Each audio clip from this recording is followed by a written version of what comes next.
transactions in the name of the county deputy governor squares out with Chapter 6 of the Constitution. Is this a man full of integrity? Is this a man who can be trusted? Is this a man who can be held to account?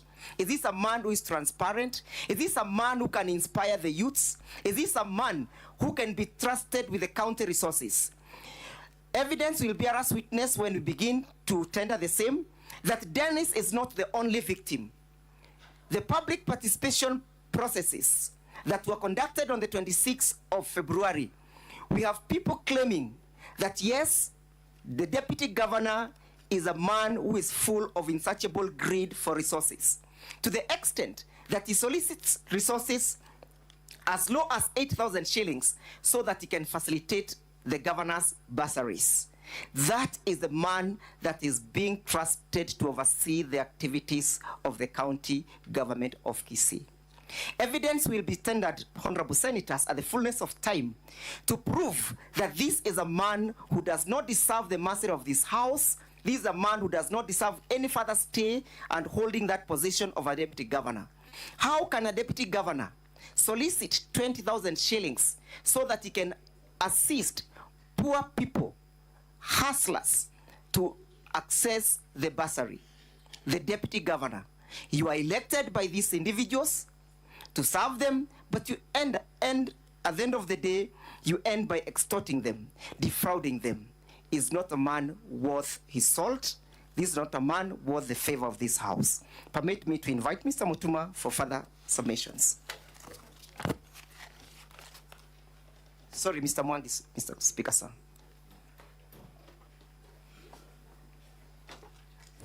Mr. Speaker, sir, my name is Mwandis. I rise to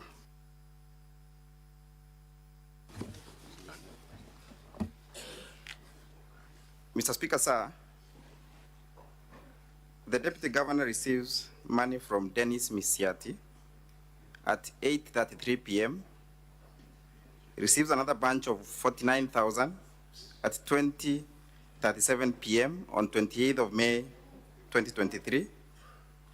And within a span of 40 minutes, sends 100,000 shillings to the Managing Director of Guasco, Lucy Wahito, at 21:24 p.m. on the 28th of May 2023.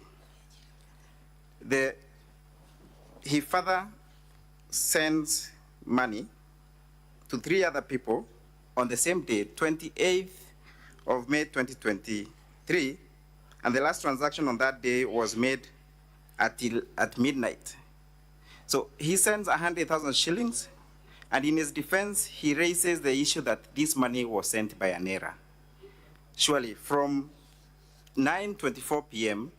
to midnight, when he was sending the last transaction on that day, the Deputy Governor did not realize that he had sent money by an error until he is reminded by one Lucy the following morning.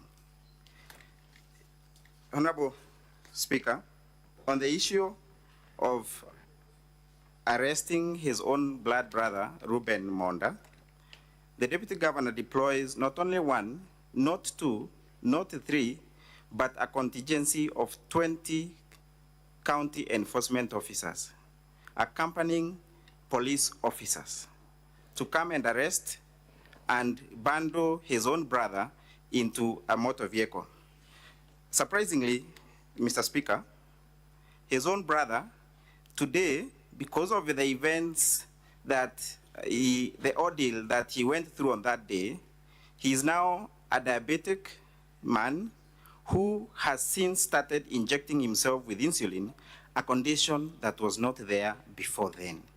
Honorable members, as I cede my 10 minutes to Mr. Mutuma, I invite this honorable House to make a determination on the issue of whether or not the Honorable Deputy Governor should be removed from office by way of impeachment, as we have shown, and we shall strictly indicate to you and bring out through the witnesses that there was a clear and well-calculated way by the Deputy Governor, who even confirms that he spoke to one Lucy to seek for favors.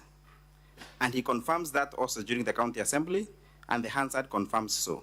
He also confirms that he spoke to Lucy about the issues of the bribe, but Lucy told him that the interview will be done by way of merit. Honorable members, I cede my few minutes to Mr. Mutuma.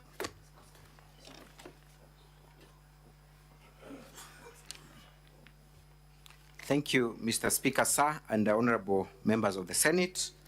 The case of the Kisii County Assembly is simple.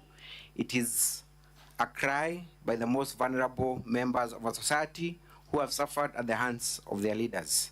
It is a case of the most vulnerable members of the society who have been exploited by those in positions, those that they pay through their own taxpayers' money, and that is what these honorable senators are being invited to make a determination on.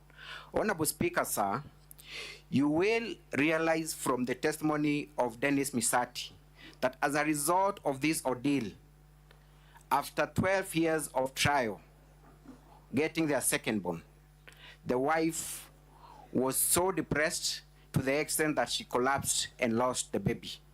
The thought of having sold everything that they had, the thought of losing everything that they were calling a source of livelihood was too much for her to bear. She had to undergo a miscarriage at the hands of the deputy governor. Last year, but one, honorable senators, I had the opportunity of appearing before the Supreme Court where we were on the same side with my learned friend, Mr. Katwa Kigen, and I want to quote him. He told the honorable judges of the Supreme Court that you have a right to be hungry. You have a right to be bitter. When a witness appears before you and concocts facts, when a witness appears before you and twists events and lies to you, looking at you straight in the eyes and tries to twist a very simple issue, then as honorable senators, you have a right to be angry. When you listen to the testimony of the deputy governor, you have that right. Invoke it. Tell him he's lying.